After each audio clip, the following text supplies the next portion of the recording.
Hello बच्चों, कैसे हैं आप सब। आशा करती हूँ आप सब बहुत अच्छे होंगे। मैं ज्योति स्टडी विद जे के चैनल पर आपका बहुत बहुत स्वागत करती हूँ। आज हम लोग करने वाले हैं कक्षा 7 वसंत भाग 2 से चैप्टर 1 की कविता हम पंछी उन्मुक्त गगन के प्रश्नोत्तर। तो चलिए इसको देख लेते हैं।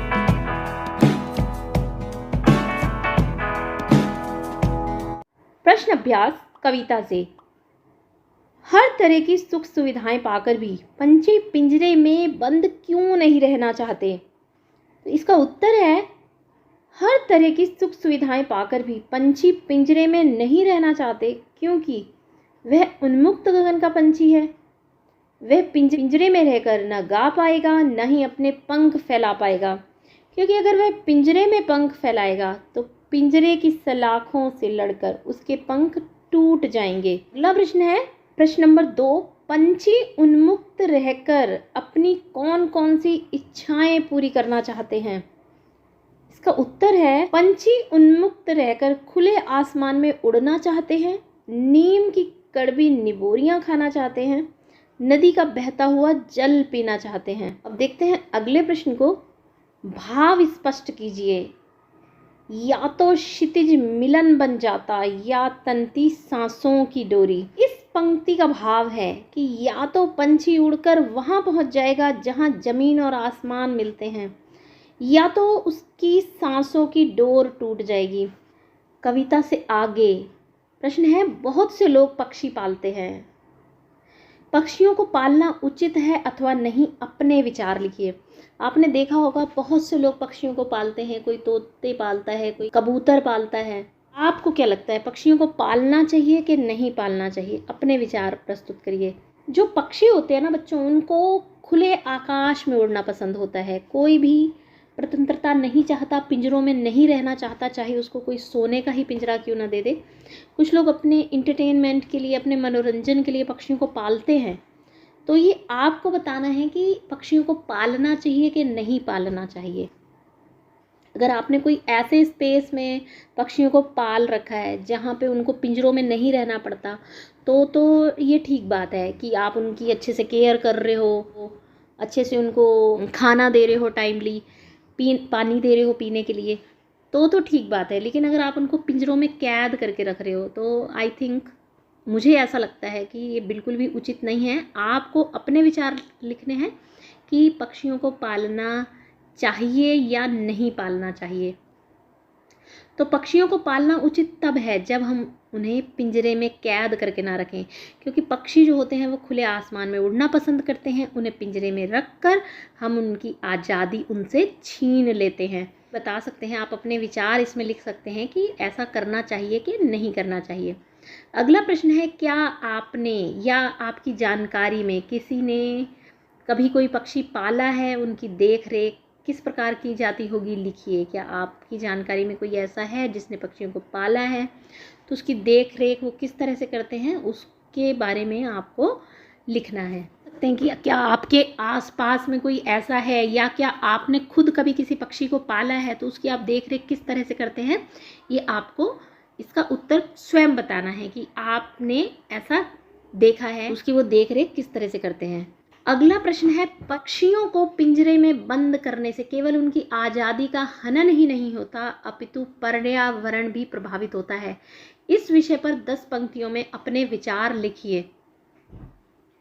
बच्चों देखो, हर चीज़ की अपनी वैल्यू होती है ना। तो अगर पक्षियों को पिंजरे में रखा जाता है तो उससे एक तो वो पिंजरे में, क्योंकि उनको रहना पसंद नहीं होता, फिर भी उन्हें रखा जाता है, उनकी आज़ादी उनसे छिन जाती है, वो खुले आसमान में उड़ नहीं पाते। इससे पर्यावरण भी प्रभावित होता है। ऐसा कैसे होता है? तो पंछियों को पिंजरे में बंद करने से उनकी आज़ादी का हनन होता है। पक्षी जो होते हैं, पक्षियों को पिंजरे में बंद करने से उनकी आज़ादी का हनन होता है। पक्षी आसमान में उड़ना चाहते हैं, अपने अनुसार अपना जीवन जीना चाहते हैं। पिंजरे में कैद करके हम उनसे आज़ादी छीन लेते हैं। पक्षियों को कैद करने से पर्यावरण भी प्रभावित होता है। पक्षी पर्यावरण संतुलन में महत्वपूर्ण भूमिका निभाते हैं। पर्यावरण का भी एक चक्र होता है जिसमें मनुष्य, पशु, पक्षी सबकी अपनी अपनी भूमिका होती है। यदि हम पक्षियों को कैद करके रखेंगे तो पर्यावरण का संतुलन बिगड़ जाएगा और इसका असर वातावरण पे पड़ता है। खेती में कीटनाशक युक्त बीजों का प्रयोग करके पक्षियों को सर्वाधिक नुकसानदायक होता है। उनके लिए बहुत नुकसानदायक होता है खेतों में जो कीटनाशक बीजों का प्रयोग किया जाता है। इन्हें खाने से पक्षियों की संख्या बहुत कम रह गई है। कई पक्षी तो बिल्कुल विलुप्त होने की कगार पर पहुंच चुके हैं। ऐसे ही जो हमारा आसपास का पर्यावरण है, अगर हम उनको पक्षियों को कैद करके रख लेंगे तो बहुत सी ऐसी चीज़ें हैं जो पक्षियों के होने से बहुत हमारे लिए बहुत ही यूज़फुल है, हमारे लिए बहुत लाभदायक है। लेकिन अगर पक्षियों को हम पिंजरों में बंद करके रख लेंगे तो वो उन इंसेक्ट्स को, जैसे आपने गार्डन में देखा होगा तो वहाँ पर जो पक्षी होते हैं वो कई तरह के कीड़ों को खा लेते हैं। वो फलों को नुकसान जो देने वाले कीड़े होते हैं उनको खा लेते हैं। लेकिन अगर हमने पक्षियों को पिंजरों में कैद करके रख लिया तो कहीं ना कहीं वो पेड़ों पर जो इंसेक्ट्स होते हैं, वो कीड़े मकोड़े होते हैं, वो उनको नहीं खाएंगे। तो जब उनको नहीं खाएंगे तो वो फलों को पूरी तरह से बर्बाद कर देंगे। तो हर चीज़ की पर्यावरण में अपनी अपनी भूमिका होती है, अपनी अपनी वैल्यू होती है। तो आप भी अपने इसमें और विचार लिख सकते हैं। अगली है भाषा की बात। स्वर्ण श्रृंखला और लाल किरण सी में रेखांकित शब्द गुणवाचक विशेषण है। ये स्वर्ण है और ये लाल है, ये क्या है? गुणवाचक विशेषण है। कविता से ढूंढकर इस प्रकार के 3 और उदाहरण लिखिए। तो पहले तो आपको ये पता होना चाहिए कि विशेषण क्या होता है। तो विशेषण क्या होता है? विशेषण जो होता है वो शब्द जो संज्ञा या सर्वनाम की विशेषता को बताते हैं उनको कहा जाता है विशेषण। श्रृंखला के गुण को बताया गया कि वो किस तरह का है? सोने का है। ऐसे ही किरण के लिए बात की गई है, लाल रंग की किरण है। जैसे छाता है, अगर वो गुलाबी रंग का है तो हम कहेंगे गुलाबी छाता। तो जो छाता है उसकी विशेषता क्या बता रहा है? उसका गुलाबी रंग होना। आपको क्या करना है? कविता से ढूंढकर इस तरह के 3 और उदाहरण लिखने हैं। तो यहाँ से आप देखेंगे कविता से कनक तीलियाँ, सोने की तीलियाँ। तो ये क्या है? तीलियों की विशेषता सोने की तीलियाँ हैं। और कटुक निबोरी, नीम की निबोरी कैसी है? कड़वी, क्या कह सकते हैं? और नीला नभ, नीला आसमान। आप देखते हैं अगले प्रश्न को। भूखे प्यासे में द्वंद्व समास है। इन दोनों शब्दों के बीच लगे चिन्ह को, ये जो इस तरह का चिन्ह होता है 2 शब्दों के बीच में, ये वाला, इसको बोलते हैं सामासिक चिन्ह। इस चिन्ह से और का संकेत मिलता है, भूखे और प्यासे। जैसे भूखे प्यासे, भूखे और प्यासे। तो इस तरह के 10 से अन्य उदाहरण खोजकर आपको लिखने हैं। देखो समास क्या होता है, यहाँ पे बात की गई है समास की।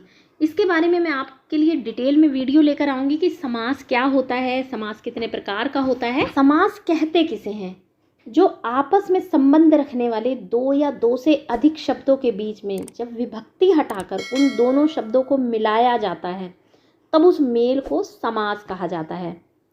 या फिर दूसरे शब्दों में हम ये कह सकते हैं कि 2 या 2 से अधिक शब्द मिलकर जब एक नया शब्द उससे मिलता जुलता शब्द का निर्माण करते हैं तो उसको कहते हैं समास। बच्चों समास के जो होते हैं ना, वो 6 मुख्य भेद होते हैं। अव्ययी भाव समास, तत्पुरुष समास, कर्मधारय समास, द्विगु समास, द्वंद्व समास और बहुव्रीहि समास। तो यहाँ पर उसमें बात की गई है द्वंद्व समास की। देखो, जिसमें भी और शब्द का लोप होगा तो वहाँ पर क्या होता है? द्वंद्व समास होता है। जैसे लिखा है राम श्याम, तो यहाँ पे इसका मतलब क्या हो गया? राम और श्याम। तो इसमें कौन से शब्द का लोप है? और का। राम और श्याम, माता पिता, माता और पिता। दिन रात, दिन और रात। या आप ये भी कह सकते हैं जिस समास में 2 अपोजिट वर्ड्स का यूज़ होता है, विपरीत शब्दों का यूज़ होता है, तो वहाँ पर भी द्वंद्व समास का प्रयोग होता है। जैसे आपको 10 शब्द लिखने हैं। समास पर मैं वीडियो अलग से लेकर आऊँगी। आपको बताना है कि आपको ये वीडियो कैसी लगी। अच्छी लगी हो तो इसको लाइक कर देना, अपने दोस्तों में ज़्यादा से ज़्यादा शेयर करना। जो लोग चैनल पर नए हैं चैनल को सब्सक्राइब कर लेना। Thanks for watching. बहुत जल्द मिलेंगे हमारी नेक्स्ट वीडियो के साथ। Till then bye.